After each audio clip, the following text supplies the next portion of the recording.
Bonjour à toutes et tous, bienvenue sur 3 lignes diffusion. Aujourd'hui, nous allons plonger dans l'un des mangas les plus populaires et captivants de tous les temps, One Piece.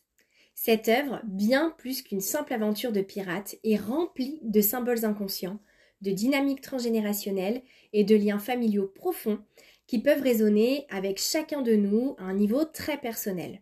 Donc, à travers les aventures de Monkey D. Luffy et de son équipage, nous allons explorer les thèmes de la recherche d'identité, de l'héritage familial et de la libération des blessures ancestrales. Donc, dans cette vidéo, nous allons analyser les personnages clés, les intrigues majeures et les symboles puissants qui nous aident à comprendre les schémas transgénérationnels présents dans l'œuvre et comment cela peut aussi refléter notre propre histoire familiale. Alors, pour commencer, évidemment, on va parler de Monkey D. Luffy. Et forcément, du rejet des limites et de la quête de liberté. Donc Luffy, le protagoniste principal, incarne la quête de liberté et l'idée de se libérer des chaînes qui nous retiennent, bien qu'elles soient internes ou héritées de nos familles. Donc dès le début, Luffy montre un désir de défier les normes et les attentes imposées par la société. Donc sur le plan psychogénéalogique, il représente cette impulsion que nous avons tous de nous libérer des schémas familiaux limitants et des croyances transmises par nos parents ou nos ancêtres. Alors, en cherchant à devenir le roi des pirates, finalement, Luffy poursuit un rêve transgénérationnel, un objectif qui dépasse sa propre existence et qui touche à des aspirations collectives, comme la liberté, le pouvoir aussi, le pouvoir personnel, et puis l'expression de soi, sans limite. Cette quête de liberté peut faire écho à des générations de conflits familiaux où chaque membre lutte pour trouver sa place et exprimer son individualité. Donc un exemple qui peut vous aider à faire le lien avec votre vie, si vous ressentez parfois que vous êtes en train de lutter contre des attentes familiales ou bien des croyances limitantes que vous avez héritées, Luffy peut être un archétype de libération de ces schémas et un modèle pour briser les chaînes ancestrales. Maintenant, on va s'intéresser à l'équipage du chapeau de paille. Donc là, on vient parler de la famille choisie et de la guérison des blessures. Alors en fait, ce qui rend One Piece particulièrement intéressant, c'est la notion de famille choisie. L'équipage du chapeau de paille, qui est composé de personnages au passé varié et puis souvent douloureux, incarne l'idée que les familles ne sont pas toujours celles de sang, mais peuvent être créées à travers des liens d'amitié, de loyauté et puis de partage d'expériences communes. Donc sur le plan psychogénéalogique, ça nous montre que nous pouvons choisir nos alliés pour guérir nos blessures et avancer dans notre parcours de vie. Donc chaque membre de l'équipage porte une histoire familiale difficile ou un trauma transgénérationnel. Que ce soit Zoro, Nami, Sanji et bien d'autres, ils ont tous des passés marqués par la perte, l'abandon, la trahison. Et donc leur rencontre avec Luffy et leur inclusion dans son équipage symbolise d'une certaine manière la guérison des blessures émotionnelles par la solidarité, le soutien et l'acceptation inconditionnelle. Donc, pour faire le lien avec votre histoire, donc si vous avez vécu des expériences familiales difficiles, cette dynamique de l'équipage du chapeau de paille peut refléter le fait que vous pouvez trouver la guérison à travers des relations choisies et le fait de créer votre propre réseau de soutien. Voilà, on va pouvoir passer maintenant à la lettre D dans cette histoire, le D qui symbolise en fait le mystère des hérédités et l'héritage spirituel. Donc un autre aspect en fait fascinant dans One Piece, c'est ce mystère en fait autour de la lettre D. Dans les noms de certains personnages, notamment Monkey D. Luffy, Gold D. Roger par exemple. Et donc ce lien transgénérationnel mystérieux fait référence à une hérédité cachée et à un héritage spirituel que ces personnages portent sans même comprendre totalement sa portée. Et donc c'est un symbole puissant du karma familial, des dons, des responsabilités que nous héritons souvent inconsciemment.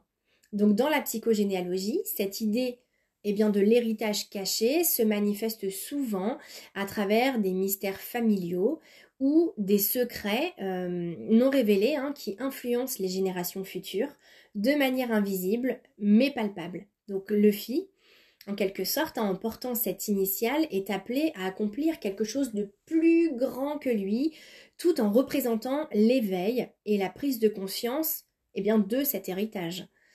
Donc le lien avec vous, ça peut être que dans vos propres lignées familiales, il peut y avoir des secrets, des dons aussi, ou des traumatismes cachés que vous portez sans même en avoir conscience.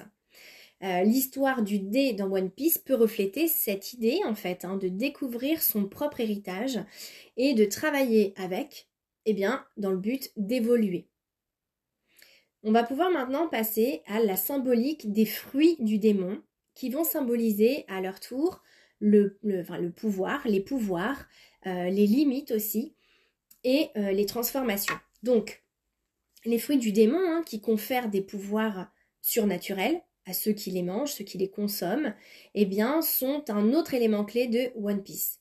Sur le plan symbolique, ces fruits représentent à la fois les dons et aussi les défis en fait que nous recevons de manière souvent involontaire. Voilà.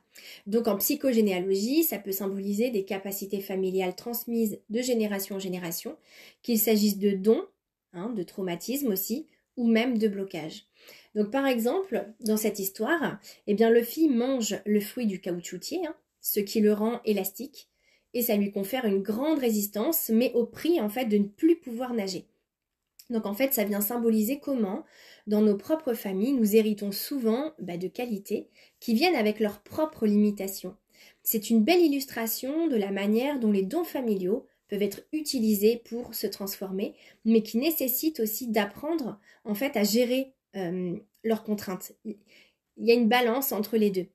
Donc en fait, si vous sentez que vous avez hérité d'un talent particulier, mais qu'il vient avec ses propres défis ou responsabilités, les fruits du démon de cette histoire peuvent représenter cette dualité des dons familiaux. Maintenant, on va passer aux dynamiques familiales, les frères et les relations parentales. Ça, c'est très intéressant dans cette histoire. C'est que les relations familiales dans One Piece sont également au cœur de l'intrigue. La relation de Luffy avec ses frères Ace et Sabo, elle est particulièrement poignante en fait, parce qu'elle montre des liens de fraternité, mais aussi des sacrifices familiaux. Donc Ace, Sabo et Luffy, tous les trois, représentent chacun un aspect différent en fait de la recherche d'identité et de la relation au passé familial. Par exemple, Ace, lui va porter la lourde responsabilité de son père, Goldie Roger, et en fait, il incarne cette lutte que beaucoup de gens ressentent en portant le poids des actions de leurs ancêtres. De plus, on va voir que les relations parentales, elles sont très complexes dans cette œuvre, notamment avec des figures absentes ou des figures distantes comme le père de Luffy. En fait, ça vient symboliser l'idée que dans certaines familles, les figures parentales peuvent être éloignées ou bien non disponibles au niveau des émotions. Et donc, ça laisse les enfants chercher leur propre chemin. Donc, le lien qui peut être fait pour finir avec vous, c'est que si vous avez des relations complexes avec vos frères, sœurs ou parents, One Piece vous montre comment ces dynamiques, en fait, vont pouvoir évoluer, se guérir ou au contraire, créer des cicatrices qui vont perdurer à travers les générations. Donc, One Piece, là on comprend bien, c'est pas seulement une aventure pleine d'action, c'est pas seulement un manga sympa, c'est aussi une histoire profondément humaine en fait sur la famille, l'héritage et puis la quête de soi. Donc en fait, à travers Luffy et son équipage, on voit comment les dynamiques transgénérationnelles influencent notre parcours de vie aussi, et comment chacun peut choisir de briser les schémas familiaux ou bien de les transformer, de les transcender même.